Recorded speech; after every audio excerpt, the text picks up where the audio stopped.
नमस्कार बंधुरा पूजास कुकिंग कर्नारे सबाइके स्वागत। आमार आजकेर रेसिपि रथयात्रा स्पेशल मेलार दोकानेर मतो गजा।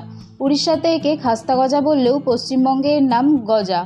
खूब कम उपकरण दिए खूब सहजेই बानिয়ে নেওয়া যায়। বাচ্চা থেকে বুড়ো সকলেই অত্যন্ত পছন্দ করেন। তো চলুন দেখে নেওয়া যাক আজকের রেসিপি। উপকরণে আমি প্রথমেই নিয়েছি ময়দা 2 কাপ, চিনি 2 কাপ, সাদা তেল পরিমাণ মতো, কালো জিরে অল্প পরিমাণ, বেকিং সোডা 1 চা চামচ, নুন পরিমাণ মতো।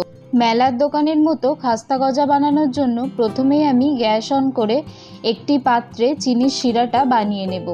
তার জন্য 2 কাপ পরিমাণে জল দিয়ে দিয়েছি এবং ওই কাপেরই মাপ করে 2 কাপ চিনি দিয়ে দিয়েছি।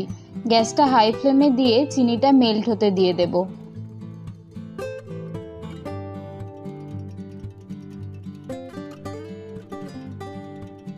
এরপর ওই একই কাপের মাপ করে একটি বাটিতে 2 কাপ ময়দা নিয়েছি। তাতে স্বাদমতো নুন, 1 চা চামচেরও কম বেকিং সোডা, সামান্য পরিমাণ কালো জিরে, 1 টেবিল চামচের মতো চিনি এবং 3 টেবিল চামচের মতো সাদা তেল দিয়ে দেব।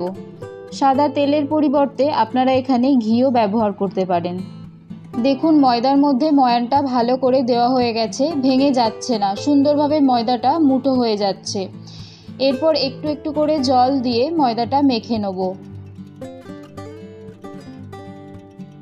খুব বেশি নরম নয়, একটু শক্ত করেই ময়দাটা মাখতে হবে।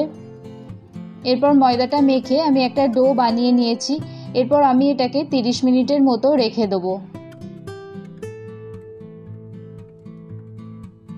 30 মিনিট পর ময়দাটাকে কিচেন স্ল্যাবের মধ্যে নিয়ে আবারও একবার ঠেসে নিয়ে লম্বা করে বেলে নিচ্ছি।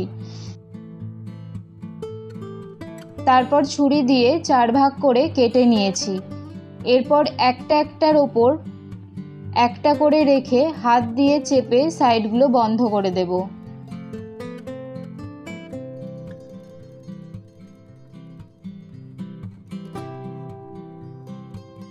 এর ফলে গজাগুলো ফেটে যায় না, তা না হলে গজাগুলো ভাজার সময় ফেটে যেতে পারে।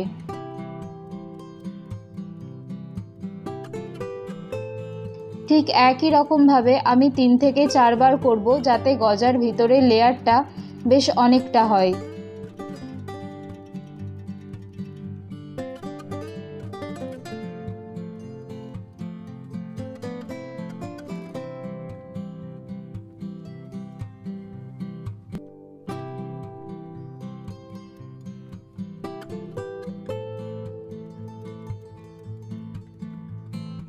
এরপর দুভাগে ভাগ করে নিয়ে ছোট ছোট টুকরো করে কেটে নেব।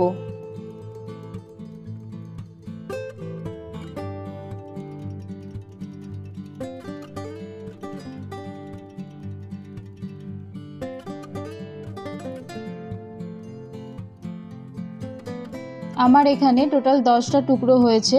এরপর এই গজাগুলোকে ভাজার জন্য গ্যাস অন করে কড়াই বসিয়ে দেব এবং কড়াইতে সাদা তেল দিয়ে দেব। গ্যাসটা মিডিয়াম ফ্লেমে রেখে একটা করে গজাগুলো দিয়ে দেব ভাজার জন্য।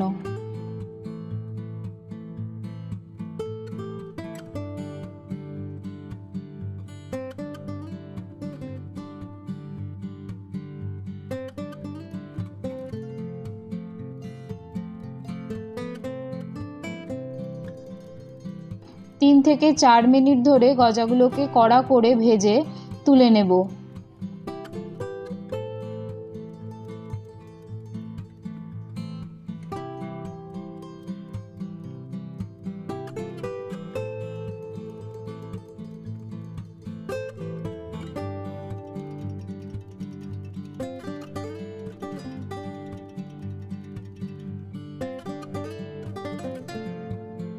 এরপর একটি পাত্রে রেখে এটাকে ঠান্ডা করে নেব।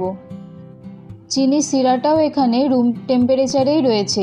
এরপর ওই গজার ওপর দিয়ে চিনির শিরাটা দিয়ে দেব। 3 থেকে 4 মিনিট পর গজার মধ্যে চিনির শিরাটা ভালোভাবে ঢুকে গেলে একটি প্লেটের মধ্যে তুলে রেখে দেব। তো তৈরি হয়ে গেল মেলার দোকানের মতন খাস্তা গজা। রেসিপিটি ভালো লেগে থাকলে অবশ্যই লাইক কমেন্ট করবেন।